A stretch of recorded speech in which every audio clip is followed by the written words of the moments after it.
Okay. Welcome to the May 18th, 2023 MPO Policy Board meeting. We have a few housekeeping items before this hybrid meeting. It is being recorded and broadcast on the city YouTube channel. Please remember to mute yourself during the meeting when you're not speaking. The chat function for this meeting, public meeting, is disabled, and all chats will directly go to me and Paul as co-hosts. Unless you're participating during the meeting, please turn off your video. This will allow active meeting participants to be seen on screen. You'll still be able to hear the meeting. The city reserves the right to mute people or turn individual videos on or off to minimize distractions during the meeting. And now I'll turn it over to Paul to do a roll call vote. Carter? Here. Kelly is not expected today. Little John? Here. Shipley? Here. Smith? Here. All right, we do have a quorum present.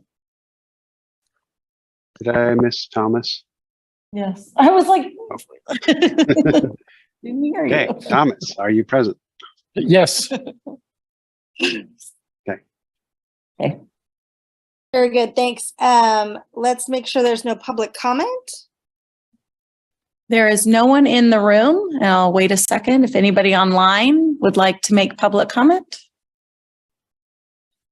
I see no indication of such. Very good. Thank you. Let's move on to the approval of minutes. We need to look at the minutes for April 20th. Are there any corrections or comments? Okay. Are there any motions? Move to approve the minutes. Carter. Second, Little John. Good. We have a first and second. Paul? Carter? Yeah. Little John? Yes. Shipley? Yes. Smith? Yeah. Thomas? Abstain. Okay, the motion passes unanimously with one abstention. Great. Thanks, Paul. That brings us to our one agenda item today, the Vision Zero Safety Action Plan Steering Committee. Yes, thank you. The MPO was successful in acquiring a Safe Streets and Roads for All planning grant from Federal Highways, and still for our agreement, but we know from our experience in our public engagement plan that this process will be at the level of engagement, which is the highest level. And we anticipate the need for a steering committee that has representation from the city of Lawrence, the city, Baldwin City, and Eudora as co-partners in this process. And so we have formed a steering committee and identified some diverse perspective of participants that we believe will need to be part of our conversation for the development of a Vision Zero Safety Action Plan, which will be looking at the data to identify a high injury network, thinking about crashes that have injuries, serious injuries and fatalities, and then identifying through the US DOT safe systems approach, strategies and countermeasures to address and set to meet the vision or to meet the goal of a vision zero. So to strategies that can be deployed to reduce injuries and fatalities. This list has kind of that diverse makeup at a high level, and also tried to get some different perspectives, both from some of our stakeholder agencies and some of the community perspective. This is not our exclusive list when we get into the plan and to do public engagement.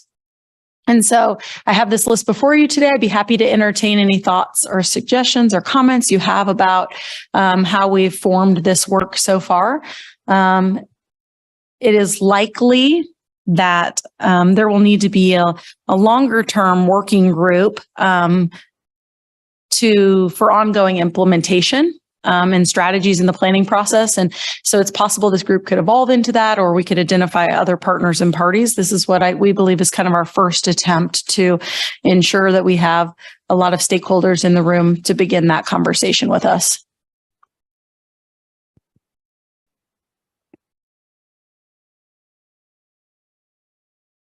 Very good. Any questions or comments?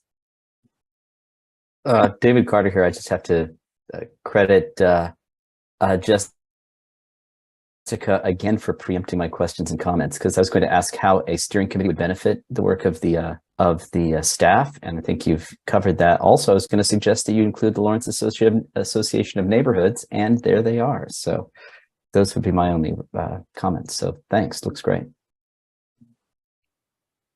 Jessica, Federal Highway, I don't know how involved they will be in this committee, but I might suggest David LaRoche, especially since the community planner spot is vacant right now. Okay.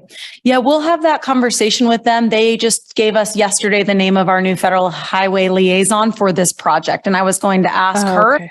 her name is Carmen, and I was going to ask her how they would like to be engaged in this process, but we have not yet had our kickoff meeting Okay. for the agreement. So I think that'll need to be a conversation we have. Okay. Yeah, but if you're looking for a division office rep, Yes. Carmen isn't with Yeah. the division, so she's probably out of headquarters.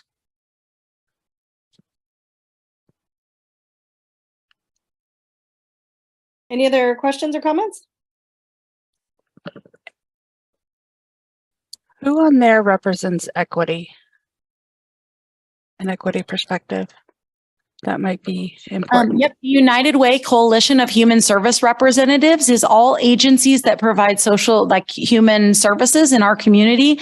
And they have but they've done a bunch of work around equity. That's one perspective. The second is Lawrence Douglas County Public Health and some of the stakeholder agency work that they do. Additionally, I think, some of the large positions, just depending. There's a Haskell representative for other partner nations, but it's probably in those three positions. We had a conversation a little bit at TAC about the difference in the stakeholder groups we need to make sure we reach as part of our efforts as in engagement, and kind of finding that balance between citizen and advocate role in this process and stakeholders in the sense of other agencies we're going to need as partners to implement the plan. And so this one we did admit is weighted with more law enforcement, more kind of some of those stakeholder partners that have maybe safety interest in that regard for the work that we're going to do. But we will definitely need to do outreach that is representative of vulnerable populations and making sure we're going to where people are. I'm not sure, not having done a lot of the safety work, what that looks like in this process, like at which touch points or opportunities to engage the community. And so we'll be learning a lot in this process with our consultant. The other thought would be school districts being represented on this steering committee. We had that conversation. We, in our work with USD 497 on the Safe Routes to School Working Group, they don't have a lot of extra capacity, and a lot of our liaison work is through Safe Routes to School.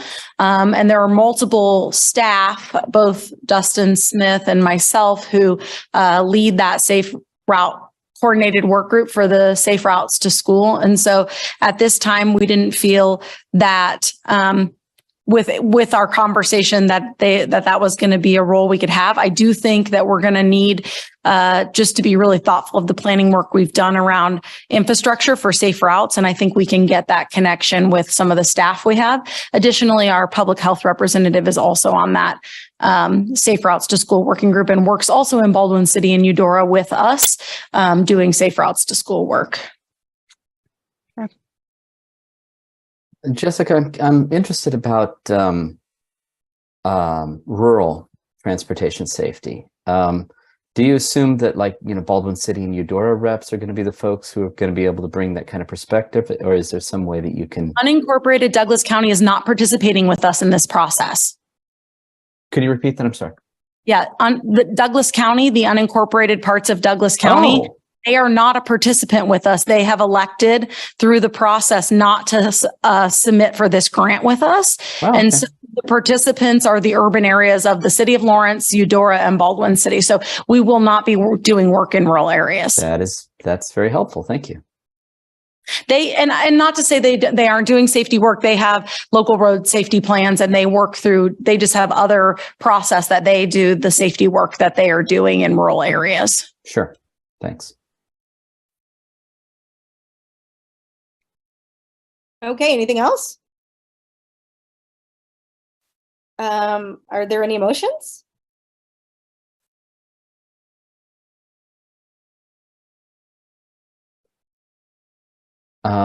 I would move that we approve creation of a Vision Zero Safety Action Plan Steering Committee. Second. All right, I have a first and second. Paul? Carter, Yes. Littlejohn, Yes. Shipley, Yes. Smith, Thomas. Yes. Okay, the motion passes unanimously. Very good. Thank you, Jessica and Paul, and anyone else that worked on that. Is there any other business? I know of none unless KDOT has any. Not that I'm aware of. I can say that we are going to have local consults back live and in person this time around. So that will be happening September, October, and we'll definitely get releases and that sort of thing, but we'll also forward it to get out to everybody. Okay. So that's coming our way. Those of you that don't, that's local consult is KDOT's process for the IKE, their statewide plan IKE. It's how they in the conversation with local communities and jurisdictions about project identification and project advancement statewide pipeline, which is in different design or, or Construction. Yeah. We just give every community's priorities and projects. Usually I think for Douglas County, individuals to the Topeka one, but we will get, I think there's 8 different ones across the state. So that mix and location might have changed this year, but we'll certainly get details out to you guys. Thank you. Our next meeting will be June 15th, unless Jessica lets us know otherwise. believe we will be, we'll have a tip amendment. Okay. Oh, good. Okay. All right. Well, I guess with that, we can end this meeting. It was good to see you all momentarily. Have a good weekend, everyone. Thanks, everybody. you. Take Thank care. you.